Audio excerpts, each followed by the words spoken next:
Hello everyone, my name is Dr. Dave Krainacker, and today I'm going to be talking about cognitive impairment and Alzheimer's dementia, specifically using lifestyle medicine principles to delay and reverse cognitive impairment. I'm a family medicine doctor here in Helena, Montana, and I'm also a member of the American College of Lifestyle Medicine, as well as a diplomat of the American Board of Obesity Medicine. So what is Alzheimer's dementia? Well, here's a slide showing by the numbers.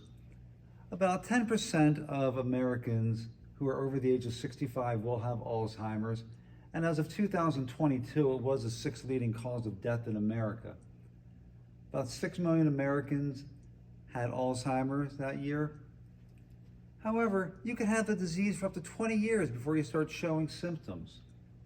And about 2/3 of Alzheimer's patients are women. Here's some more numbers from 2022. This is from the Alzheimer's Society. About 1 in 3 seniors with Alzheimer's will die from their disease. Over 11 million Americans provide unpaid care for people with Alzheimer's or some other dementia. It's about $300 billion a year, and that's in 2022 numbers. Again, about 6 million Americans have Alzheimer's. COVID gave us a 17% increase in the disease.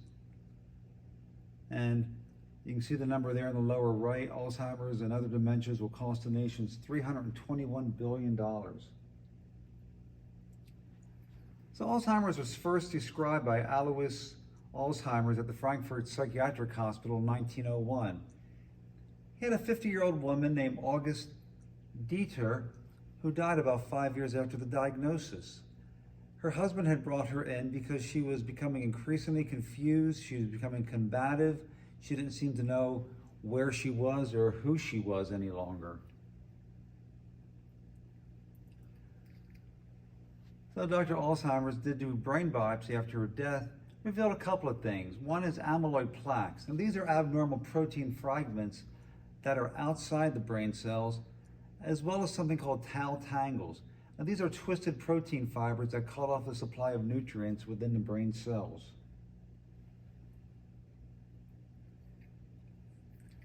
And here you can see a representation. There on the left, you see a normal-looking brain with normal neurons, but on the right, you have an Alzheimer's brain, which has a considerable amount of the amyloid plaques, which you can see between the neurons, and then within the neurons themselves, you see those tangles starting to form. Okay, so traditional treatment has primarily been directed at trying to find medications that can reduce or eliminate the amyloid plaque and the tau tangles, and there's been billions of dollars spent on this. It's been going on for several decades, at least since the 1960s. Here's from the Alzheimer's Association. None of the pharmacologic treatments available today for Alzheimer's dementia slow or stop the damage and destruction of neurons that cause Alzheimer's symptoms and make the disease fatal. That's from 2018. Within the past year, there have been a couple of new medications. They are extremely expensive, and they do have a number of side effects. We're just getting used to using these. They're no means a miracle cure, but there may be some use for them in preventing Alzheimer's for those with mild cognitive impairment or even more severe cognitive impairment. But our current medical treatment is expensive, lots of side effects, lots of interactions with other drugs. In the vast majority of cases, it does not slow or reverse the disease. So Alzheimer's is a progressive disease. It starts to develop decades before the diagnosis. Generally, you begin with very mild cognitive impairment. It's for the most part asymptomatic, but if you were to do scans of the brain with an MRI or a PET scan, you would be able to see some changes, primarily in the part of the brain that affects memory. After that, you get mild Alzheimer's, and that can last about 2 years. And that's where you start getting some problems with recognizing objects, problems with your dementia, with your direction, problems reading. And then you start to develop moderate Alzheimer's for another couple of years. That's where you start developing poor judgment, short attention, impulsivity. And then the severe Alzheimer's is where it's affecting most day-to-day activities. So what are some causes of Alzheimer's disease? Well, certainly there are many causes. Many people wonder if it is genetic. Genetics can play a role in the development of Alzheimer's, but it's a very small percentage. There are certain genes, primarily one called presenilin 1 and presenilin 2, that if you have that, you will get Alzheimer's. You may have heard of the ApoE4 gene. Just because you have that does not mean you're condemned to getting Alzheimer's. There are ways to prevent or reduce your risk of getting Alzheimer's. But these are some of the lifestyle things that we have shown that can increase your risk of Alzheimer's. So lifestyle with a diet high in saturated fats and sugar, not getting a lot of exercise, having a lot of stress, and poor sleep all causes the brain to develop the changes that we see with Alzheimer's.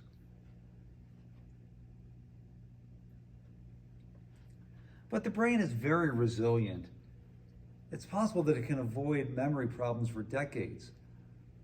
The brain is built with lots of redundancy after redundancy after redundancy.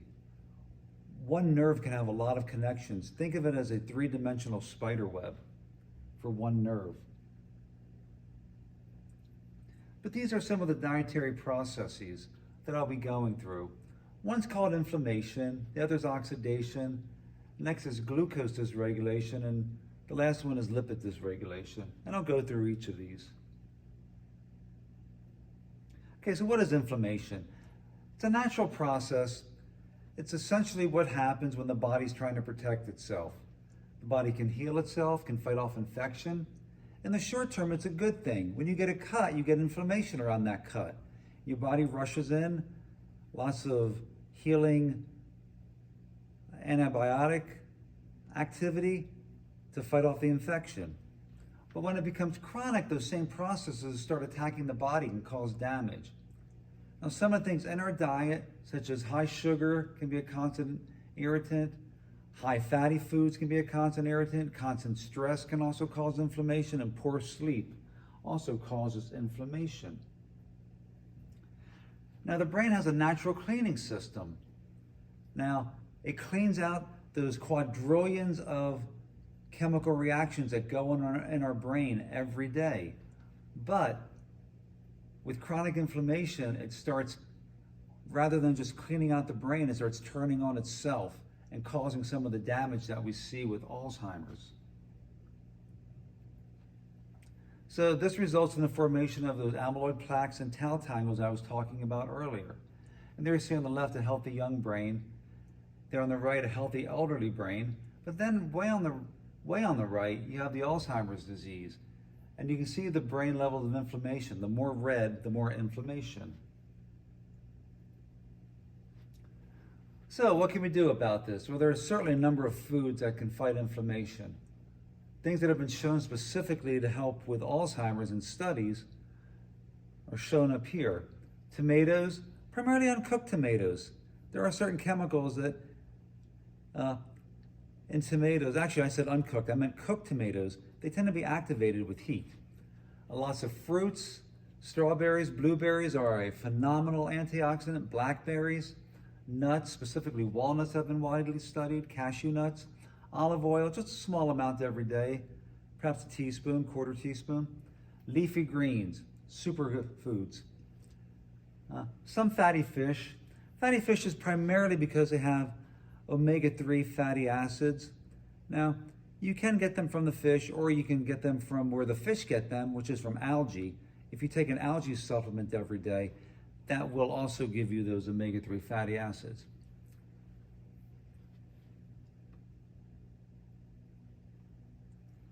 Now, before I move on to oxidation, there are lots of foods that will cause inflammation. The big ones are your saturated fatty foods, your fried foods, and foods that are high in sugar. Primarily, lots of ultra-processed foods, which unfortunately is a very common part of the American diet. The typical American diet is about 70% processed these days, much more so than our ancestors had. Okay, so this is the next one I want to talk about, oxidation. So what is oxidation? Okay, there you see a tomato going through an oxidative process there in the top. As it begins to break down and decay, you see that it essentially just rots away. Same thing can sort of happen in the cell. Okay, you have a normal cell there on the left. Cell gets attacked by free radicals, and I will explain what those are. And then on the right, you have a cell with oxidative stress. Okay, so what are these free radicals? Okay, so oxidation occurs when the cells lose electrons to free radicals. Okay, so there you see the little free radical there. A free radical is an atom that comes in and it's short of an electron. So for whatever reason, its own electron has been taken away. So it comes in looking to steal away an electron from another cell. Okay, so it'll do that, it'll heal itself, but then there's another cell that has lost its electron, so that cell becomes damaged. Then that cell starts looking for another electron, and it goes on and on and on. You get lots of cellular damage.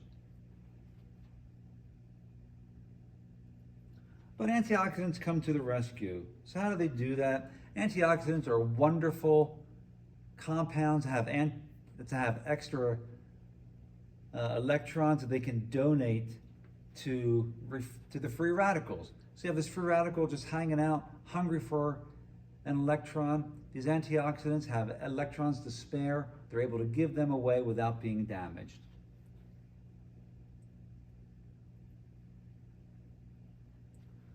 Okay, antioxidants, very common in foods. The most common are vitamin E, vitamin C, selenium, and beta carotene.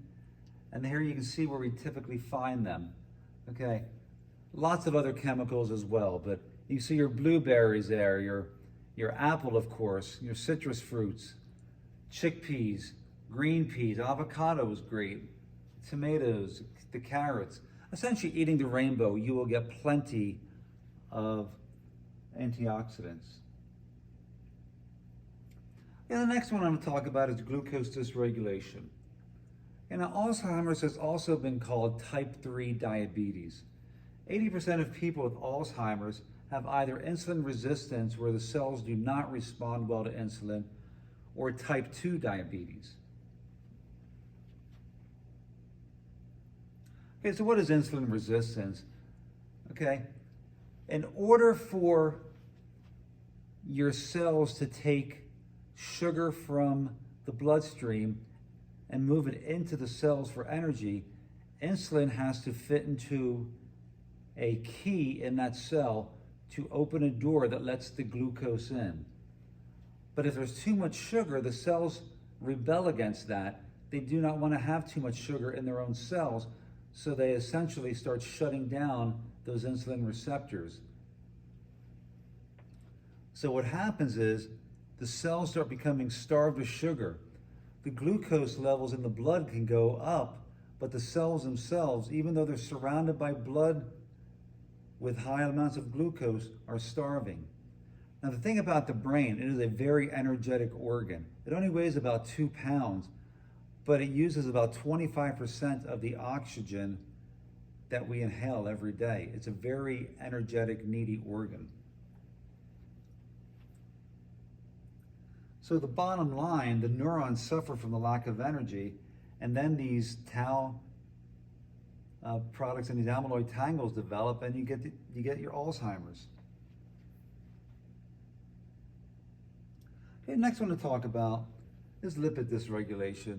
Here from a lot of different ways, lots of high cholesterol, saturated fats, trans fats. This is a very busy slide, but it just shows how the having high amounts of fat can lead to the amyloid plaque and the tau tangles. So high levels of cholesterol in the brain can cause damage to the neurons, like we saw in that last slide, but High levels of cholesterol can also cause plaques to occur in the arteries that supply blood to the brain. It's very similar to the heart. In fact, when people have a stroke, it's also been called a brain attack, similar to what we call a heart attack. So how do we get around this? We want to try to move towards a whole food, plant-based diet. It doesn't mean you have to be vegan or vegetarian, but eating foods that are high in saturated fats, that are high in processed sugars, is going to dramatically increase your risk of developing Alzheimer's or other types of dementia.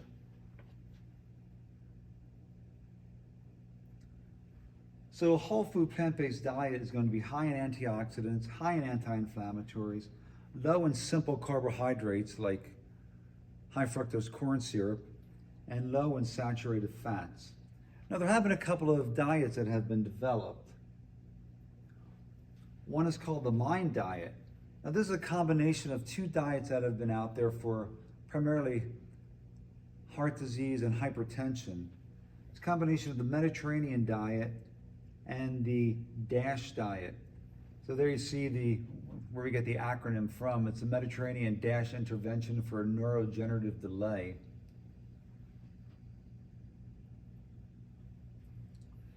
So in observational studies, people on the MIND diet have had less cognitive decline, less tau tangles, and less amyloid plaques. They've also developed thicker cortical brain regions. So the MIND diet, based on observational studies, found that after an average of 4.5 years, people who adhered most closely, that means they stuck to it, the MIND diet had a 53% reduced rate of Alzheimer's compared to those who just did it once or twice a month or so. So with the MIND diet, you want to eat leafy green vegetables, berries, legumes, walnuts, whole grains. Small fish is better than large fish, and olive oil. What you want to avoid: red meat, buttered margarine, processed sugar, cheese, fried food, and all fast food. And just to conclude with a slide from Michael Pollan: eat food, not too much, mostly plants. Thank you very much. My name is Dr. Dave Krainacker, and I will be doing more of these.